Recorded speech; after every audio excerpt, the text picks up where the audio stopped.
Good day, everyone. We are the Group 1 that is tasked to present the first unit of this course, namely the nature and foundations of the curriculum. In this unit, there are 4 lessons to be introduced for you to acquire knowledge. First, the nature and concepts of the curriculum. Second, curriculum approaches and models. Third, curriculum principles. And fourth, the foundations of curriculum. But before I will introduce formally our discussion, allow me first to show you a picture that correlates our topic. In this slide, we can see a map. Maps represent the real world on a much smaller scale. They help you travel from one location to another, they help you organize information, and they help you figure out where you are and how to get where you want to go. And just like a map, the curriculum also works the same way. A curriculum is like a roadmap or a guideline of any given discipline. Both the philosophy of teaching of the instructors as well as the educational institution serves as two of the principles upon which a curriculum is based that will enable the learner to acquire specific knowledge and skills. And today, let me introduce you to our first lesson, the nature and concepts of the curriculum. So, the school curriculum is a critical factor in student academic success. Anchored on state standards, any curriculum is no less than but a comprehensive and content-rich course of the study. It means that curriculum is the combination of instructional practices, learning experiences, and students' performance assessment that are designed to bring out and evaluate the target learning outcomes of a particular course. Because of the selection of information segregated into disciplines and courses, it is typically designed to achieve a specific educational objective. Next, the word curriculum is derived from the Latin word currere, which means to run a course. It is conducted within the parameters of time and the meetings of established criteria, including conditions and standards for conduct and completion. To simplify everything, this framework sets expectations for students' learning. It serves as a guide for teachers, a roadmap, if you will, that establishes standards for student performance and teacher accountability. On the third slide, since you already know the background of the curriculum, let us tackle on the viewpoints of experts about the curriculum. First, we have Tyler and Taba, as cited in Lanimans and Calamis-Rubel, 2013, exemplify a linear view of curriculum, that is, it is a plan of action or a written document that includes strategies for achieving desired goals or outcomes. It means that curriculum can be both unwritten and written. Essentially, curriculum is what the school is attempting to teach, which might include social behaviors as well as content and thinking skills. Next, specifically, curriculum deals with the experiences of the students.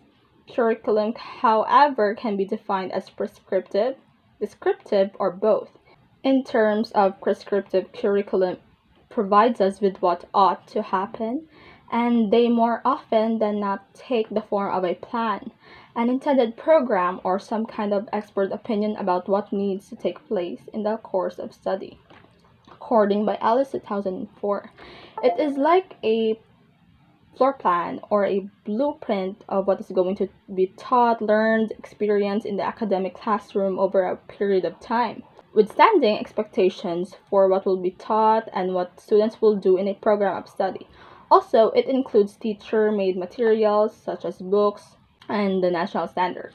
Next, curriculum typically refers to the knowledge and skills students are expected to learn, which includes the learning standards or objectives they are expected to meet, the units and lessons that the teachers teach, and the assignments. According to the Glossary of Education Reform in Stainer 2017. All in all, many books have been written about the curriculum and how it should be developed. Traditionally, a curriculum will specify all the planned learning experiences that an educational institution will have for its students. Such a plan needs to specify 3 things. first, the learning content that the students will acquire. Second, the learning experiences through which the students acquire the learning content. And third, the outcomes of the learning process. Next, let us move on to the next slide, that is learning content. And I think everyone has a background on what are the features of a learning content is, since it has been tackled during our first and second year courses. Learning content. It should contain the essentials of teaching and learning, putting primacy to the center of the educative process, that is the learners. The selection of learning content must be supported with justifications, since the amount of knowledge and skills to be taught and learned will be aligned to the time allotted to subjects, topics, and the length of the course. It works when the sequence of dealing with content should take account of underpinning learning and the learning theories, for example, with an input to establish a foundation, then moving on to build on students' previous knowledge. In this way, the students go from the unknown to the known of their knowledge base. The level of knowledge may be directed by external examining bodies, that is, there will be an expectation that students achieve a certain level of learning in order to obtain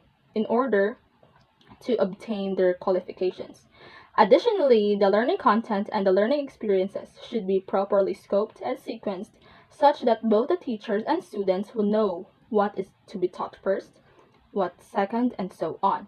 Grading, on the other hand, is crucial as this will determine the extent to which the learning content is understood and appropriate. KSVs are required. So this means that the learning content and learning experience works together as a whole. Just like from the choice of methods and experiences, it will depend on whether the knowledge is theoretical or practical. So for example, if the student needs to learn to ride a horse, the choice of learning method will be experiential. In short, they will need to give the opportunity to ride a horse. If the students have little knowledge about the topic, then an appropriate method would be a lecture or a teacher input. Alternately, the students would need to undertake a highly structured discovery learning. So, in order to grasp Alternately, the students would need to undertake a highly structured discovery learning method in order to grasp and understand the knowledge. At the next slide, we have the learning experiences. The enactment of K-12 ushers the new framework to gauge teacher quality, to ensure that today's learners acquire the quality education they deserve. More than ever, this era is characterized by changing educational landscape, such as it cannot be doubted. It's all about the teachers and the curricula. It means learning experiences guide students towards engagement in content and help them learn new skills. When planning learning experiences, teachers should design them to gradually move students towards the goals and objectives. When educators and others reflect larger pedagogical and technological shifts that have occurred in the design and delivery of education to students, and it most likely represents an attempt to update conceptions of how, when, and where learning does and can take place. For example, new technologies have dramatically multiplied and diversified the ways in which students can learn from and interact with educators. In addition, to level the independence they may have when learning, students can email, chat, or have a video conversation with teachers. And they can use online course management systems to organize and exchange learning materials. Lastly, teachers are expected to identify and respond to opportunities that link teaching and learning tasks in the classroom to the experiences, interests, and aspirations of wider school community. These ideals are embodied in the Philippine Professional Standards for Teachers, or as known as PPST, particular in domains 2, 3, and 6. Domain 2, that is the learning environment. It includes the demonstrating knowledge of managing classroom structure that engages learners, individually or in groups, in meaningful exploration, discovery, hands-on activities within the available physical learning environments, and demonstrating an understanding of supportive learning environments that nurture and inspire learning participation, while demonstrate knowledge and understanding of differentiated teaching to suit the learner's gender, needs, strengths, interests, and experiences is highlighted in Domain 3. As teachers frame the learning experiences, they are conscious of the impact in facilitative learning environments that are responsive to community contexts in Domain 6. And I think that is all. I hope you learned something from the nature and concepts of the curriculum. And I will move on and give the floor to the other reporter. Thank you. Hello everyone, have a good day. I am Cyril Jane Ayuban and today I will be discussing the nature and concept of the curriculum. We have the learning outcomes. Curriculum implementers are consensus in ascertaining the shift to learning competency-based standards outcomes based education in response to the 21st century Philippine teacher education framework. Accordingly, the policies, standards, and guidelines, PSGs, the implementation of teacher education curriculum are anchored on the salient features of K-12 Enhanced Curriculum Republic Act 10533, the Philippine Qualifications Framework, EO 83S 2012, and the Philippine Professional Standards for Teachers, DO 43S 2017, in other relevant documents. It must be pointed out that the main focus is always the outcome of education rather than process of education. The process should be planned and carried out with the outcome based education in mind. Furthermore, the approach to instruction and assessment places a primary emphasis on identifying and measuring specific learning outcomes or competencies. Unlike general goals, competencies are expressed in terms of real life abilities that are necessary for effective professional practice. In other words, intended learning outcomes are framework to link workforce needs as defined by employers and or the profession. So if a teacher's tasks is to break large skills set into specific competencies, arranged logically considering the developmental nature of the learners. We have learning outcomes. And the next one, we have traditional curriculum versus progressive curriculum. And now we will find out what are the difference between the two. So traditional curriculum is more linear approach to learning, lectures, use of educational materials, recitations. We are familiar with that because we are students and we are experiencing it right now, right? So assignments are part of the standard systems. This has been proven to very effective as evident from humanity's progress when it comes to science, medicine, technology, literature, and more. It has been widely utilized due to its tried and tested framework. So, traditional curriculum involves a teacher conveying facts to the learners. This curriculum centers on specific body of knowledge, moral standards, social conduct, and skills to be transmitted to this are considered as important for the learners. In short, it is an academic curriculum that teaches mastery of basic skills. So traditional curriculum. And now for the progressive curriculum, on the other hand, provides more hands-on research and chance to learn in the field. The curriculum is defined as a total learning experiences of a student. This tenet is anchored on John Dewey's definition of experience and education. He posited also that reflective thinking is a means that unifies curricular elements. So, progressivists believe that education should focus on the whole child rather than on the content or teacher.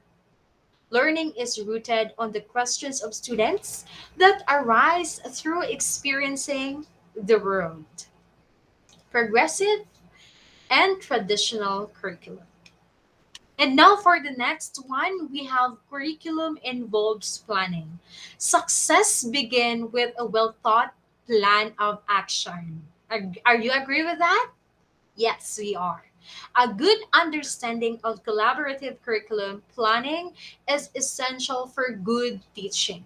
Curriculum planning is a formal process during which the advanced arrangement of learning opportunities for a particular group of learners is created. Since the curriculum constitute what a school or educational system prescribes for a specific group, the need for exactness and particularity in making decisions about ends and means demands scientific curriculum planning. So the purpose of curriculum planning and programming, it is an ongoing process in a school is to improve student learning experiences and outcomes by facilitating well coordinated quality teaching, learning and assessment programs which builds the learner's knowledge, skills and attitudes.